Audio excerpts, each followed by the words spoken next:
あとこれあれですね、モジャスさんが最近作ったああ、そうですね。うんちボルト。うんちボルト。はい。これも昔こういうのがあったんですか？あったんですよ。あったんですか？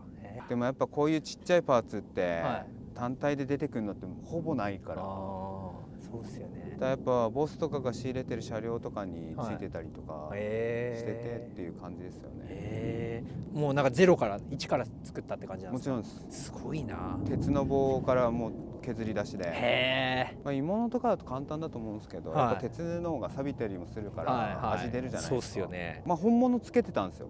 僕も。もともとセンターマウントだったんですけど。ああ、そうなんですか。へえ。サイドマウントに変えた時にツーリング行く時、カンパチ走って、洋画のマックで、東名乗る手前で待ち合わせしてたら、友達に「モジャスナンバーねえじゃん」っつって「えっ?」つってみたいななくて、で探しに行ったんですよ。ボルトが大事なんでまあナンバーも大事ですけどねでそれで探しに行ったらあったんですけど、ボルトがもう踏まれてカンパチなんで、でこの3段が最後の1個しかなくなっててどっちもうんちじゃなくなってたんですよ。確かにうんちじゃないですね。乳首になってたんですよでもうなかなか手に入んないんで、まあ自分でやっぱ作ろうかなと思って。そうなんですね。そっからっすね。へえ。今本物高いらしいですね。高いんですか？めちゃくちゃ。そうなんだ。やっぱ出ないっていうのもあるんじゃないですか。これなんか当時アフターパーツで作ってる会社があったってことですよね、多分。まあ誰かが作ってたんですよね。誰かが作ってたってことですよね。これ本当にうんちなんですか？それともうんちっぽいからうんちなんですか？ただ、僕らホグオリックのあれで、まあ、はじめちゃんとか当時一緒に乗ってたんですけど、その周りでもううんちボルトうんちボルト言ってるだけで。あ、そうなんですね。正式名称がうんちボルトってわけじゃないですね。うんちボルトって呼んでるからうんちボルトにそのまましただけです。あだ名がそのまま。そうです。わかりやすいっていいかな。確かにわかりやすいですね。ちなみにこれ何のためについてるんですか？これは。これは高速で青森帰る時にピーナッツだと容量が入んないじゃないですか。でスタンド飛ばせないんでそんなに。なんでその寄るスタンドを紙に手書きして挟めてこうやってタンクの上に貼ってそういうことですね。寄る給油場を探すんです。探すっていうか。なるほどなるほど。ですね。ただ単に。へえ、あ、なるほどですね。そういう意図でここにつけるんですね。まあ結構いろいろ後からやってますね。まあこの辺とかもグリップとかも当時のジャックハマーつけてて、ちょっと今と質感とかツヤとかも違うのと、あとこの番号振ってあるんですよ、細かく。それが本物の証ですね。へえ、そうなんだ。これあとモジャスさんというとこのチェーンドライブむき出しで、これなんていうんですか、ここのチェーンとここのチェーンめっちゃ当たってますもんね、いつもね。当たってる。それは僕がこのクラッチの遊びが一番楽なんですよ。浅いんですよ、僕。ちょっと踏むだけで切れるっていう。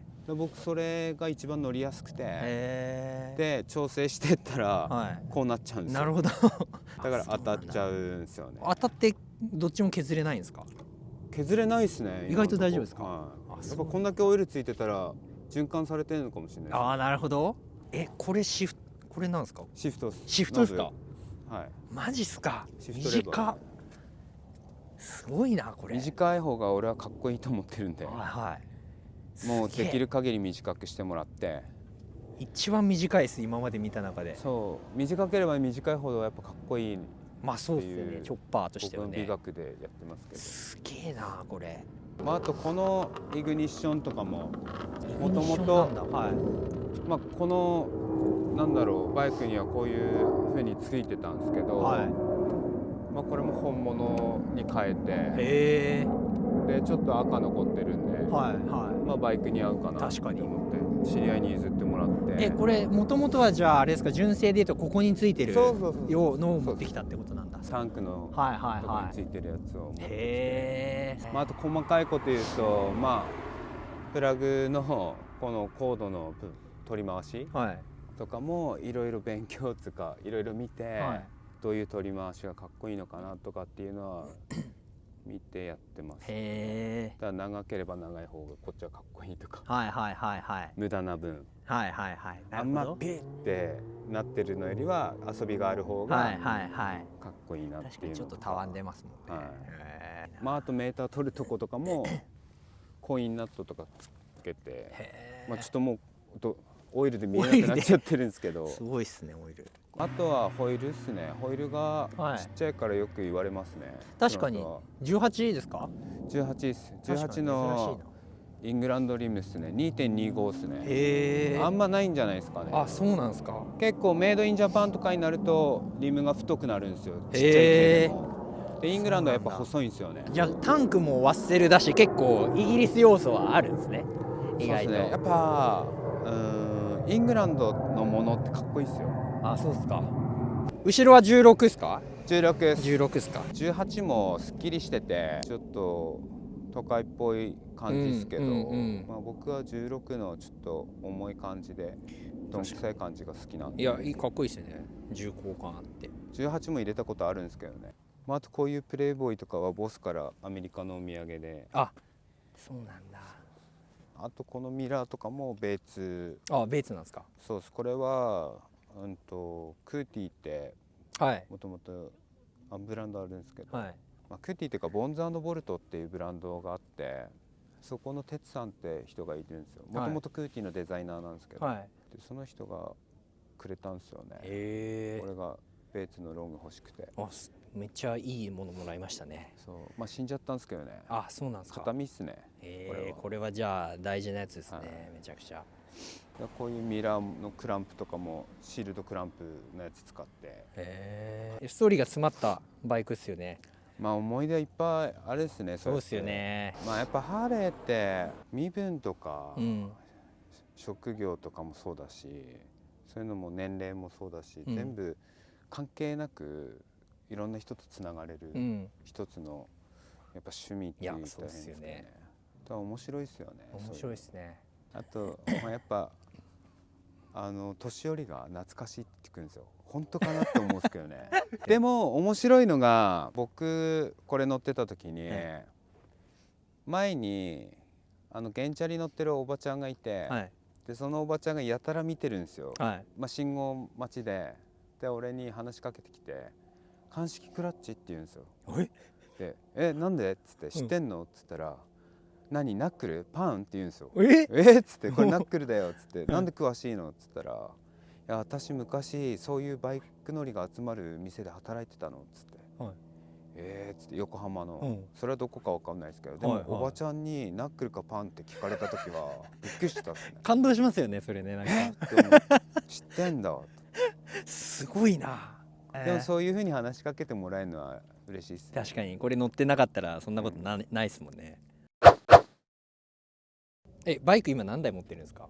今は4台です全部で。ツーストとこれと全部これ以外はツーストっす。あ、そうなんですか。面白いっすよ。全全然またこれと違う。本当ですか。なんか最初フォーストとか FX とかも乗ってたんですよ、はい、川崎の、普通すぎて面白くなくなってるっていうか飽きちゃうんですよね。でツースト乗ったらハマって38買って、でそのツーストの加速がめちゃめちゃ面白くて、でその後 RZ ヤマハの買って。どういう感じで乗ってるんですか？週末はナックルとか気分っすね。気分ですか？もうだからみんなでホグとかのツーリング行くときに38とかで行ったりします。あります？そういう時あるっす。全然あるっす。その代わり言われるっすよ。あれナックル返して乗らないんだったらっていつも俺のナックル返してって言われる。貸してるだけだって言われるんです。レンタル。この間も話したかもしれないですけど、その当時でもやっぱ高かったんですよ。だからなかなかみんな手出せない部分でもあったと思うんですよ。しかもナックルなんてもうもろ壊れんじゃねえかっていうイメージの方が強いじゃないですか。今でこそみんな当たり前に乗ってるからあれだけど増えてるけど、もちろん弾なくなっていくから高くなるのはもうしょうがないと思うんですけど、古着もそうじゃないですか。ヴィンテージではもう絶対に値段上がるから。そうですね。で人気あればあるほど玉が絶対なくなっていくんで、もうしょうがなくなるですよね。値段高くなるのはいい。でも俺もその時ちょっとビビって、お前だったらこれ乗っていいよって言われたんですよ。だけど俺ビビってちょっと一日考えていいですかって言っちゃったっすもんね。まあその日のうちもう返事は出したんですけど、でも調子いいっすね。いやなんか本当もう誰に聞いてもホグのバイク調子いいっつって壊れないっつって言ってて、結構それが決め手だったっすね僕は。結局だって乗れないのもったいないし、みんななんかねそれが当たり前って思ってる人もいるかもしれないけど、壊れて乗れないのが、ハーレーは壊れるもんだと思って乗る人もいると思うけど、まあもちろん古いバイクだから、そういう一筋縄ではいかないとこあると思うけど、乗れないと何も面白くないね。エンジンかかんないのも面白くないしさ。てか結局全然パンティードロッパーの話を聞かずに終わってしまったな。これやっぱ売れます？売れるっすね。これ売れますよね。間違いないですもんね。問い合わせもあるっすね。そうっすよね。僕だってアスでもなかなか買えなかったですもん。本当ですか？あれ全部どうやってなんか自分で考えてんですか？デザインとかって。そうっす。すげえな。でそれこそネタとかも思いつく時もやっぱもちろんあるけど、ひらめかない時は絶対ひらめかないし、いつでもこうそれをオンの状態にしてられるってことはないから、だからそのひらめいた時にもう全部書き留めたりとか、まあそういうネタを作っといてやってるです。じゃないともうないですもんね。そうっすよね。毎回毎回ひらめくとなかなかないですよね。やっぱバイク乗ってると、なんかそういう余計なこととかも考えなくてよくなるじゃないですか。結構無心でいられるから、やっぱそういうのいいっすよね。